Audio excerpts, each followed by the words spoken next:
This video will give you a short overview of your biggest but at times somewhat confusing help when you are making your own script in PyMOL. Even advanced PyMOL users cannot remember all commands and their usage in PyMOL. Luckily, the application is well documented on its own wiki, pymolwiki.org. Unfortunately, as a new user, it can be hard to find your way through the jungle of niche functions, which are all as comprehensively covered on the wiki as the more general ones. Therefore, it is important to be able to sort through the information that is written. If you type PyMOL Wiki in your favorite search engine, then pymolwiki.org is sure to be the first result. Clicking this link will bring you to the front page. Here you can find shortcuts to tutorials, commands, and even cheat sheet for the most used commands.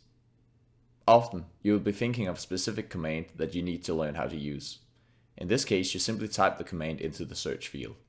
Let's say we have to know more about the color function. We type color in the search bar.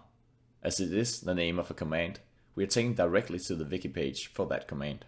Usually, the structure of such a page would be a short overview of the function, usage, how the command is used in general terms, arguments, an explanation of each argument mentioned in usage, and examples, often very valuable applied examples of usage. Further down, more advanced usage is covered, but this is seldom necessary to indulge in. At the top of this page, there is a description of the color command. Unsurprisingly, it colors objects and selections. Furthermore, there is a list of available colors. Under usage, 3 different lines are shown in this case. One is the command given without any arguments. The next is the coloring of an object, and the last of a selection. It will always say what the default argument is. This is what the command does if it isn't supplied with a specific argument. In this case, it's all. So if you don't give the command an argument, it will color everything the given color. Likewise, we can also color an object or a selection. Notice how PyMOL, as described here, accepts all logical names of objects, atoms, chains, side chains, etc. as selections. Hence, you can for example write color blue white resi 1 to 100 or color fire brick not resin art. Another example is the command select. In this case, there are more parameters that can be used at the same time. These are also described in the arguments section. The order in which they appear here is the same as the order in which PyMOL will read them.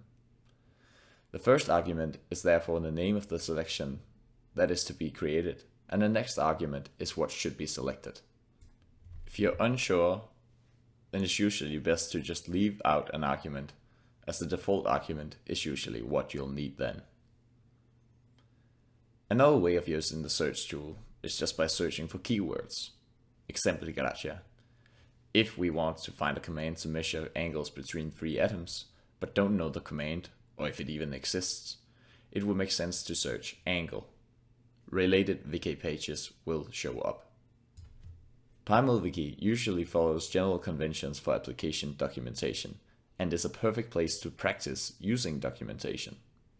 This will probably help you a lot in your future career, as PyMOL probably won't be the last program you'll have to learn how to use.